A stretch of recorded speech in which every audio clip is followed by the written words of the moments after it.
Assalamualaikum warahmatullahi wabarakatuh, sahabat cerita sekitar. Yuk kita reaksi lagi, kita dengar penjelasan-penjelasan tentang uh, selalu bilang Wahabi, Wahabi, Wahabi, Wahabi sesat ya, seperti itu. Kita lihat, kita dengar, kita belajar lagi, kita tabayun ya, kemana kita mencari ilmu. Walaupun saya sudah tua, enggak ada kemungkinan, kita harus tetap belajar, tetap mencari ilmu seperti yang telah disampaikan oleh para ustadz kita ya. Oke sahabat, tanpa berlama-lama jangan lupa like, subscribe-nya untuk selalu mendukung channel ini. Dan saya ucapkan terima kasih yang sudah subscribe.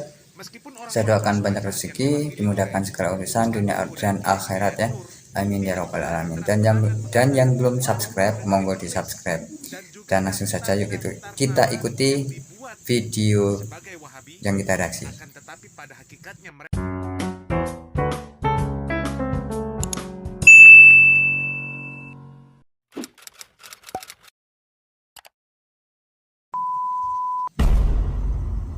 Assalamualaikum warahmatullahi wabarakatuh. Alhamdulillah, salatu wassalamu ala rasulillah, amma ba'd. Kaum muslimin yang dirahmati Allah subhanahu wa ta'ala, setelah beberapa hari yang lalu viral debat antara Ustadz Salman Ali yang mewakili ahli jabatan kuasa fatwa negeri Perlis dan duo Aswaja, Ustadz Engku dan Kiai Hidayat Nur, di mana Aswaja Malaysia mengatakan bahwasannya negeri Perlis adalah negeri Wahabi. Dan tentu para ahli jawatan fatwa negeri Perlis, mereka juga masuk ke dalam daftar orang-orang yang berpemahaman Wahabi.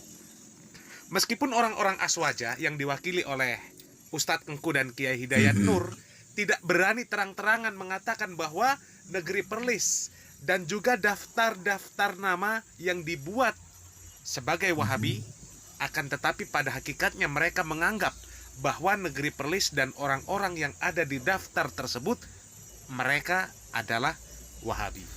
Mengapa mereka tidak mau mengakui bahwasanya mereka mengatakan negeri Perlis sebagai Wahabi? Karena mereka sendiri kebingungan untuk mendefinisikan apa itu Wahabi. Nah, kaum muslimin yang dirahmati Allah subhanahu wa ta'ala, beberapa hari yang lalu rombongan ahli jawatan fatwa negeri Perlis ini datang berkunjung ke Indonesia. Dan mereka mengatakan bahwa pemahaman agama yang ada di negeri Perlis itu sama dengan Muhammadiyah. Artinya mereka adalah sama-sama kelompok yang diberikan label sebagai Wahabi oleh orang-orang Aswaja. Pertama sekali berkenaan dengan perkembangan Islam di Malaysia. Alhamdulillah baik, pendakwah Islam itu pun ramai. Cuma cabaran itu tetap ada, iaitu seperti mana yang Ustaz sebut tentang LGBT juga ada di Malaysia. Kemudian berkenaan dengan liberalisme itu juga ada di Malaysia. Dan kita ada golongan yang anti hadis juga ada di Malaysia. Jadi sebahagian daripada pendakwah-pendakwah di Malaysia itu bimbang dengan perkembangan yang berlaku. Tetapi bagi saya, Allah Azza wa Jalla ini menjaga agamanya. Begitu banyak cabaran dan cubaan yang berlaku ke atas agama, begitu kuat kita akan berpegang kepada agama. Saya mengira mungkin di sini ramai jemaahnya berkecenderungan Muhammadiyah mungkin di sini di Jogja ini, betul ya? Mungkin sekitar 40% ataupun lebih. 40% daripada penduduk Muhammadiyah ataupun mungkin lebih. Dan Kiai Ahmad Dahlan itu mempunyai satu jasa yang sangat besar kepada Muhammadiyah dengan adanya rumah sakit, dengan adanya kampus yang universiti yang banyak, sekolah-sekolah juga banyak. Saya mengira kalau tidak kerana langgarnya itu dibakar, mungkin semangatnya itu ataupun mungkin perkembangan Muhammadiyah itu tidak sebesar sekarang. Karena Islam itu Kiai Haji Ahmad Dahlan tabiatnya apabila ditekan ia makin kuat.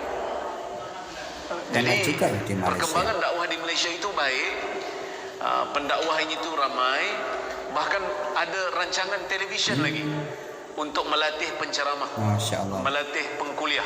ataupun di sini dipanggil kajian di masjid dan surau itu sudah ada di televisyen kan, untuk memperkenalkan pendakwah. Program-program pun banyak, tetapi cabaran itu juga banyak. Itu yang pertama. Yang kedua berkenaan dengan organisasi seperti Muhammadiyah di Malaysia. Sebenarnya di Malaysia ini ada dua. Satu yang dipanggil sebagai NGO, Non-Government Organisation. Dalam bahasa Indonesia kita panggil ormas lah, organisasi masyarakat. Begitu banyak, semuanya digabungkan di bawah Gabungan Ahli Sunnah Malaysia. Walaupun begitu, bilangan orang yang berkecenderungan Muhammadiyah di Malaysia itu kita tidak buat bancian lah, cuma berkembang. Jadi saya boleh katakan kalau di negeri-negeri di Malaysia yang sama seperti mana Muhammadiyah adalah negeri Perlis.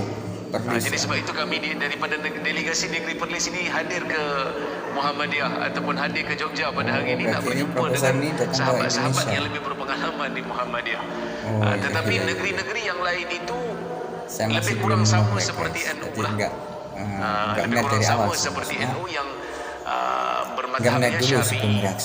Berbeza dengan kita tidak memusuhi mereka, tetapi mungkin di atas maslahah mereka tidak membenarkan saya untuk berkuliah. Mungkin pada mereka, mungkin mereka juga tak dengar kuliah saya, kerana dalam banyak syarahan-syarahan saya akan menjelaskan pandangan yang berbeza dari sudut mazhab. Kemudian saya akan nyatakan pendapat yang saya pilih.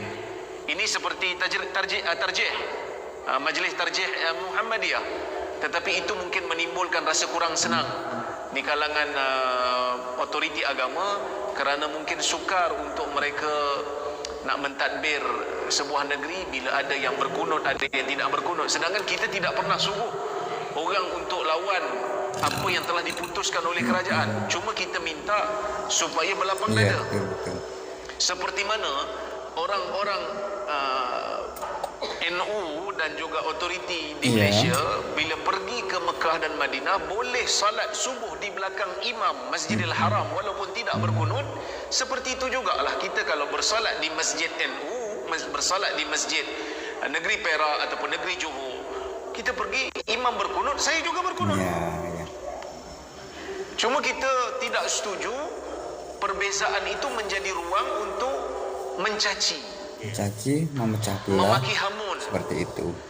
Kadang-kadang kita tersilap dalam meletakkan prioriti. Prioritinya adalah untuk mengamalkan perkara yang dianggap sunat dalam mazhab, dalam satu mazhab. Itu terpulang pada dia, betul. Tetapi kerana nak mempertahankan perkara yang sunat sehingga melakukan perkara yang wajib, melakukan perkara yang haram, memfitnah, memaki hamun, mencaci. Ini satu yang tidak seimbang. Tidak seimbang. Ini sesuatu yang tidak seimbang pada syarak. Jadi kita silap dalam meletakkan prioriti. Sepatutnya dalam masalah khilafiyah yang mu'tabar, dalam masalah khilafiyah yang ada ruang untuk kita berijtihad, kita berbeza pendapat dalam keadaan yang harmoni. Awak pegang dengan pendapat yang awak pegang, saya berpegang dengan pendapat yang saya pegang. Kaum muslimin yang dirahmati Allah Subhanahu wa taala, bukan rahasia bahwasanya Muhammadiyah awal berdirinya pun disebut sebagai kelompok Wahabi. Karena Muhammadiyah di dalam dakwahnya membawa misi utama, yaitu memberantas yang namanya tahayul, bid'ah dan khurafat.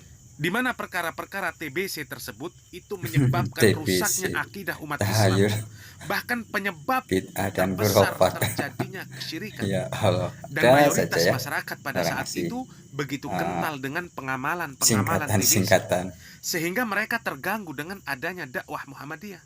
Sampai akhirnya mereka membakar masjid yang dibangun oleh Kiai Haji Ahmad Dahlan yang merupakan pendiri Muhammadiyah. Bahkan sampai sekarang pun Muhammadiyah masih dipandang sebelah mata oleh mayoritas kaum muslimin. Dan mayoritas kaum muslimin mereka sebenarnya anti dengan pemahaman Muhammadiyah, karena dianggap Muhammadiyah itu berbeda dengan mereka. Muhammadiyah anti sunnah, Muhammadiyah adalah Wahabi. Hanya saja mereka tidak berani terang-terangan menyebut bahwasanya Muhammadiyah adalah Wahabi. Mereka berkamuflase seperti orang-orang Syiah. Jadi Nah, kaum hati-hati ya muslimin orang, yang dirahmati Allah Subhanahu wa taala, karena membahas tentang waktu ahli jawatan kuasa negeri fatwa negeri Perlis belepotan amat mengingatkan kita ngomongnya. terhadap sosok kiai yaitu Idrus Romli yang diberikan gelar singa aswaja. Dengan Di negeri Yaman dulu kedatangan seperti itu ya. rombongan ahli jawatan kuasa fatwa negeri Perlis ke Jadi Indonesia, boleh simaklah tentu sahabat ini sebuah tentang kesempatan penjelasan besar untuk bisa Ustadz berdialog Khalid dengan mereka, Basalamah untuk mematahkan bagaimana hujah negeri mereka, Yaman dahulu. keluarkan semua hujah di hadapan mereka, bahkan di hadapan orang-orang Muhammadiyah. Yakinkan kepada mereka bahwa Wahabi adalah aliran sesat. Sampaikan bukti Pak Kiai Idrus Romli bahwasanya Syekh Muhammad bin Abdul Wahab adalah pendiri aliran sesat dan juga seorang pendusta dan pembohong. Jangan seperti Ustadz Engku dan Kiai Hidayat Nur. Ketika di forum dialog mereka terdiam. Akan tetapi setelah keluar dari forum dialog, selesai dialog, maka dikeluarkanlah semua bukti, dikeluarkanlah semua dalil tentang kesesatan Wahabi. Dan itu namanya sangat pengecut ya memalukan. guys. Semoga Allah Jangan jadi Subhanahu wa pengecut taala lah. memberikan Ya petunjuk kita belajar hidayah tatabayun. kepada para pembenci dakwah tauhid, dakwah Ahlus Sunnah wal Jamaah yang dicetuskan oleh Syekh Muhammad bin Abdul Wahab. Barakallahu fikum. Wassalamualaikum warahmatullahi wabarakatuh. Waalaikumsalam warahmatullahi wabarakatuh. Ya demikian tadi reaksi saya tentang video yang tadi saya reaksi, bagaimana kita mencerna, kita mencermati sebuah pengetahuan ataupun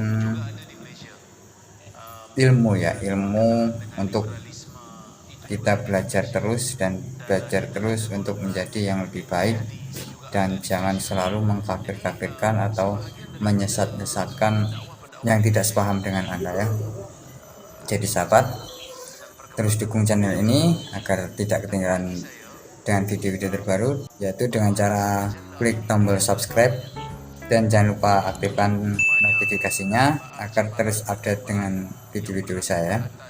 Oke sahabat, saya akhiri. Assalamualaikum warahmatullahi wabarakatuh.